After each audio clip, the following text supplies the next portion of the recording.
We have some very interesting news that's coming out here. The Las Vegas Raiders have officially went out there and signed linebacker Devin White to a 1-year contract.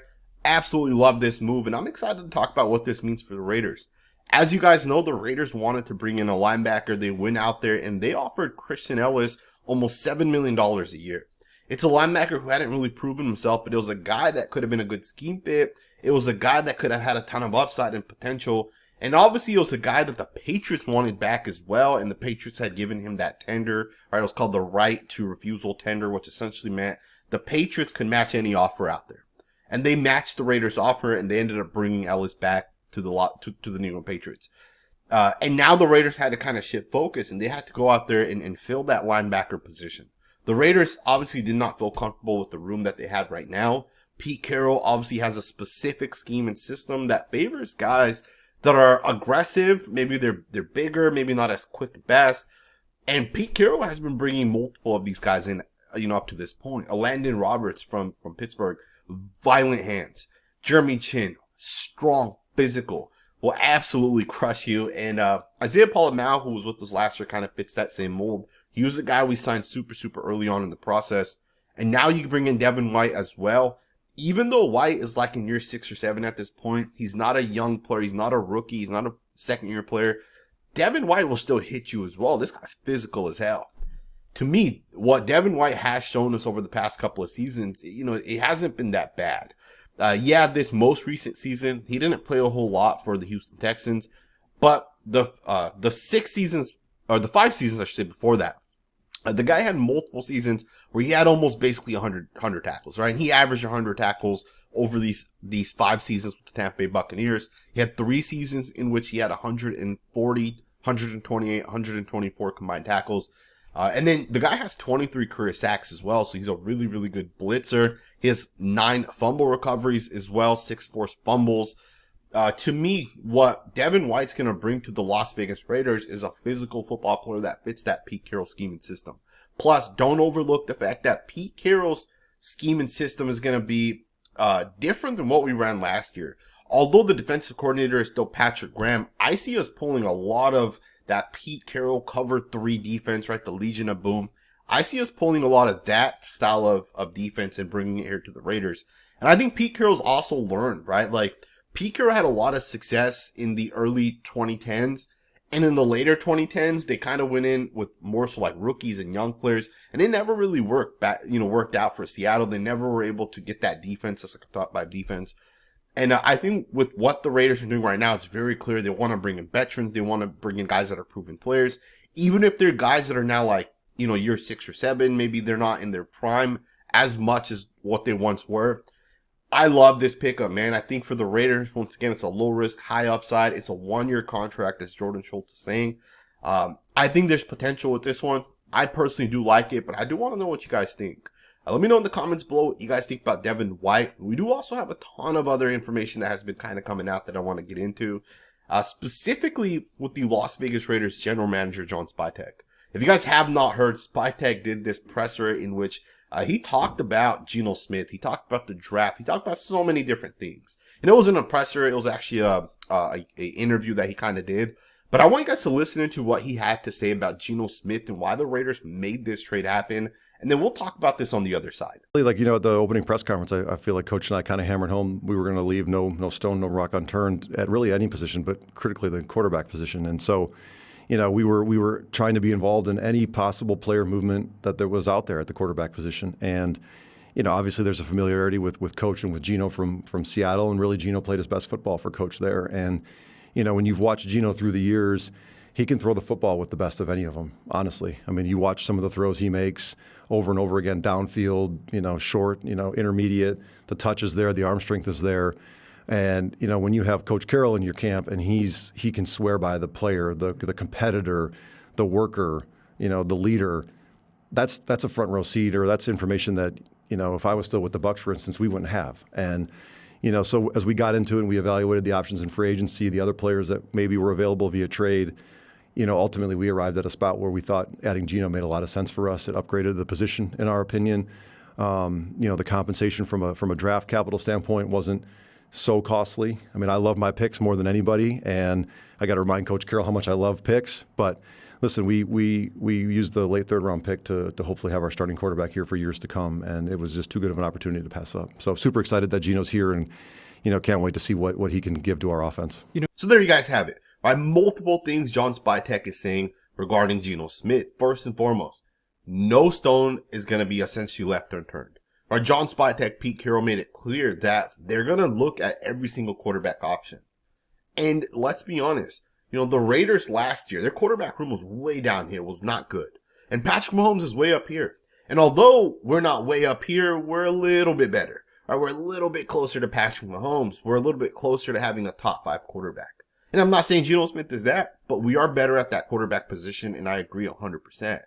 Sometimes you shouldn't always say, let's just try to go from having a crappy quarterback situation to a top 5 situation via the draft, because that's not always going to work out. Sometimes you're okay if you go out there and say, let's try winning games with Baker Mayfield or Sam Darnold or Rich Gannon. Right? Let's try to get a quarterback that might be a veteran, that has some upside, that has some potential, and let's just try to get a little bit better so we can continue to build this team out right. And I think with the Raiders, that's exactly what made a ton of sense. John Spytek said Pete Carroll's not the type of coach that doesn't want to go all in to win now, right? Pete Carroll's not the type of coach that's going to want to wait. Hey, let's build long term. That's not the type of coach Pete Carroll is. And that was always the Raiders' plan. And of course, both guys kind of had alluded to that back when they did their introductory pressers. But the Raiders are actually following through with that plan, right? Like, they are legitimately going forward trying to win games now. To me, what John Spytek says just makes a ton of sense. And of course, also kind of note that, keep this in mind. The Raiders, the third round pick we gave them was not like the 73rd pick, right? It was not a high third round pick. The third round pick we gave them was a low third round pick. We got the Jets third round pick, right? They sent it to us, but the Jets actually got that pick from the Lions. So that pick that the Jets essentially sent us for Devontae Adams, it was the 92nd overall pick, and that's the pick that essentially is going to end up going to the Seahawks. So again, it's a bottom of the third round pick. So again, it's just something to kind of keep in mind. To me, getting a starting caliber quarterback who's a good quarterback, it's just one of those things where for a third round pick, I see the value in that, especially a low third round pick. And another thing that John Spytek said that I never really thought about. I guess this is something, we could think about, but I think it's something that there's so much truth to it. John Spytek said, if we wanted to bring in Geno Smith when I was with the Buccaneers, we wouldn't have any insight on Geno Smith. Is this guy smart? Is this guy a good quarterback in terms of processing? Can you teach him things and put elements on top of your offense, and will he be able to grasp those concepts? Right? John Spytek said, if I was with the Buccaneers, I have no insight into that. But this guy's had success already under Pete Carroll. Pete Carroll knows him. Geno Smith's best football was played under Pete Carroll, and Pete Carroll pounded the table for this guy, essentially. Right? Because Pete Carroll said this guy's a hard worker. He puts the effort in. He's the type of guy that could be a leader. He's the type of guy that could be at the top of your roster, and people look up to him. And I think for the Raiders, that's a really, really good quarterback option as you kind of go forward. And Geno Smith's a good quarterback, right? It's not like he's a bad quarterback. He obviously hasn't won at the highest level. He hasn't had the success at the highest level. And truth be told, his best season was 3 years ago. And he's gotten slightly worse and worse over those 3 years. So the hope is that under Chip Kelly, he'll be able to have success as we go forward. Of course, the Raiders will have to figure out what they're going to do in the draft. John Spytek was at Boise State's Pro Day 2 days ago. And he was obviously looking to potentially add Ashton Jeanty in the draft. So they took the guy out to dinner. They want to potentially get into his head. The Raiders running backs coach was there as well. So, they kind of had him meeting with Ashton Jeanty. And we'll see what the Raiders do in the draft. Maybe it's Ashton Jeanty. Whatever they do, it will benefit Geno Smith if they go with an offensive player. Maybe it's a right tackle. If it's not a right tackle, maybe it's a wide receiver.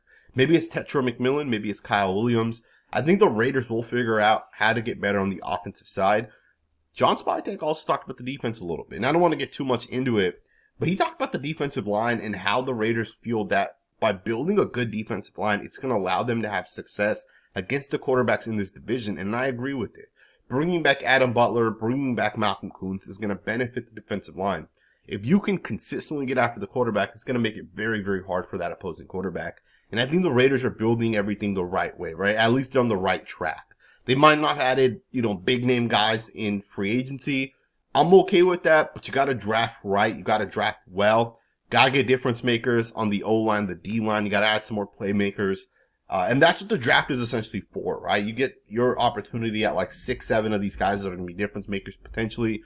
So we'll see what the Raiders end up doing as we kind of go forward.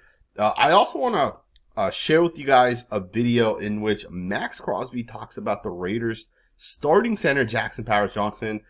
He said some very interesting things. I want you guys to listen to this, and we'll talk about this on the other side. I'm a guy that, I'm not going to give him all the flowers yet. I don't want to get too excited, but like a guy like Jackson Powers-Johnson, like he's been with me majority of the offseason, and he's been pushing himself, and I've been on his ass all the time. And a guy like him is he's already a talented ass player. He's got the ability. Obviously went to Oregon. He had, won the whatever the award is for this, best center, all that. He's got all the ability. He's got all the talent. It's about tying everything together. So having him there, meeting me there at 6:15 every morning and getting after it and putting in the work and suffering, him going through that shit is real. And he's suffering. It sucks. It's hard some days. He looks at me like this motherfucker, but he's responding and he keeps showing up. So I'm really excited for a guy like him. I really, we had a rough start, but he's grown a lot and he's still got a ton of work to do. And we still got a shitload of work until we get to the season. So I'm going to keep staying on him. But, a guy like him, I'm super excited about. So there you guys have it, right? Maxx Crosby's not going to give him all the flowers yet. But Maxx Crosby speaks very, very highly of Jackson Powers-Johnson. Right? This guy has shown everything on tape. We've seen it. Of course, this guy also practices. Maxx Crosby sees that. But the thing that Maxx Crosby's impressed most about is the fact that Jackson Powers-Johnson is showing up every single day at 6:15 a.m. I don't know if you guys recognize this. There's 24 hours in a day, and you have to sleep anywhere from 7 to 9 hours, especially to fully recover, the type of athletes these guys are. Which means your day is limited. You can come into the building at 6:15, or you can show up at 9 o'clock when you're scheduled to come in. The difference is that 3-hour window is going to give you some extra, workouts and give you that extra room to potentially grow as a player. And we know Maxx Crosby's done this for years. That's why Maxx Crosby's such a great player. But Jackson Powers-Johnson is also putting that work in. This guy's also getting in the building early. This guy's also working out. This guy's also putting that effort in. And again, I think for the Raiders, this is the type of guy you want to be leading your team down the line. Jackson Powers-Johnson is not going to be a team captain today, but in about 2 years, he'll be a team captain. He'll be the Raiders' best offensive player in about 2 years. Even better than Brock Bowers. I will make that prediction. I think Jackson Powers-Johnson is going to be the best center, which is crazy because Brock Bowers will probably be the best tight end as well in about 3 to 4 years. But I think Jackson Powers-Johnson has that type of upside, and this guy's putting the work in. And Maxx Crosby's recognizing the effort that this guy's putting in, and he's even, saying, I'm not going to crown him early. I'm not going to give him his flowers too early. But Maxx Crosby's clearly impressed with this guy. And again, you guys can put the tape on. The tape does not lie. This guy's an elite football player. If you guys have never watched this guy's tape, just search it on YouTube. I'm sure I've done a video in the past on him, and I'm sure other people have as well. This guy's truly elite. The movement, the physicality, the power, the IQ, the processing to recognize things that are happening. The game speed that these guys are playing with, it's quick, right? 3 seconds, a play's over. Think about that. 3 seconds from start to finish, a play's over, and this guy just processes at a different level, right? And I think it's a part of what makes him such a good football player. Either way, Maxx Crosby seems impressed. We'll see what Jackson Powers-Johnson does as we get into this next season. And let's wrap this video up, man. The Las Vegas Raiders are visiting with Hunter Renfrow today, and this is very, very interesting, man. So Ian Rappaport said, comeback, ? Former Raiders wide receiver Hunter Renfrow, who did not play football last year, but is still just 29 years old, is visiting his old team, the Raiders, today, per me and Tom Pelissero.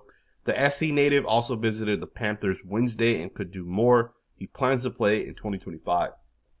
I reported on this just a couple days back, or maybe it was a couple weeks back. There was a whole report that came out. Hey, Hunter Renfrow is now working in, I forget what it was, if it was finance or sales. But Hunter Renfrow has kind of started the path post-football. And it's the type of story that, doesn't trend all that often because people don't really think about it. But oftentimes these NFL players, they might play 3, 4, 5 years in the NFL. And if they don't play in year 6 or 7, they start their actual careers. And it's oftentimes not talked about, but it happens thousands and thousands and thousands of times. Right? Guys are always post-football, have a different type of career. And Hunter Renfrow did get a pretty nice contract by the Raiders, but it's not a contract that's going to last him for the rest of his life. Right? The guy has to work at some point. But that story trended a little bit, and Hunter Renfrow quickly responded saying, I'm going to try making a comeback into the NFL, and now he's trying. Right? He's put the effort in, he's been working out, and he's met with the Panthers a couple days back, and today he's meeting with the Raiders. I think it's a very, very solid story, and I do hope Hunter Renfrow does end up getting back into the NFL and has another opportunity. I'll be honest, guys, I don't really see the fit to bring in Hunter Renfrow. It'd be a great story for him to kind of make that comeback, maybe come back to the team that drafted him. But, Hunter Renfrow is, he's not the type of wide receiver that's going to influence the defense, right? He's not going to run 60 yards downfield and force, safeties to stay over the top. It's just not happening. Linebackers could probably run deep, right? Straight line speed with Hunter Renfrow. The guy's not super fast. He's not super quick. And although I think he's a great separator underneath and he can create separation, what it would cost to bring in Hunter Renfrow, if it's like $4 or $5 million, that could make sense. And I'd be on board with that. But if this guy wanted like 10, 12, 13 million, it just doesn't make sense, right? And another thing we have to realize is Jakobi Meyers is also going to need a contract here soon, right? So the Raiders will have to take care of him as well coming up.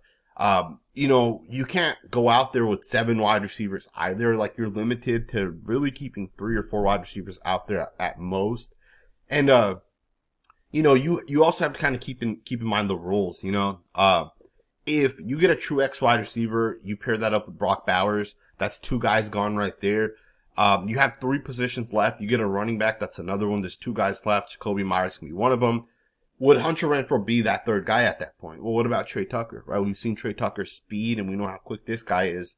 I just think bringing in Hunter Renfrow could make sense, but I think the Raiders should definitely focus on bringing a true X wide receiver, or at least bringing a guy that could, if it's not Hunter Renfrow, and if it's not an X wide receiver, bringing a guy that could make plays, right? A guy like Travis Hunter, right? Because you don't need a true X, to be honest. You have Brock Bowers, but we need guys that can create plays, that can be explosive, that can take the ball and score touchdowns.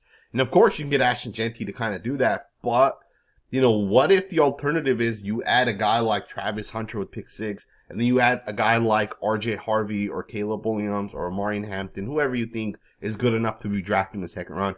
What if you added that to the offense instead, right? You still have an explosive running back, and then you also have that explosive wide receiver, right? Plus, just kind of keeping in mind the position, the people you can kind of send out there, the players, it is going to be limited. I think Hunter Renfrow is an okay wide receiver. It's a good story, but I'm just not sure if the Raiders have a fit for Hunter Renfrow. Plus, I think Chip Kelly's going to run a lot of screens and those type of things. That could make sense with Hunter Renfrow out there, but I'm just not 100% sure if the fit is there for the Raiders. I think, you can almost bring in any players as long as the cap dollars are right. Hunter Renfrow would be a great 5th or 6th wide receiver. So if the Raiders brought him in, I'd be okay with it. If they didn't, I'm okay with that as well. But I do hope Hunter Renfrow gets another opportunity. The Panthers would be a great team for him to potentially go to. We'll see what ends up happening, man. I hope you guys enjoyed this video. Let me know what you guys think in the comments below. Thumbs up, subscribe, and I'll see you guys next time with another video.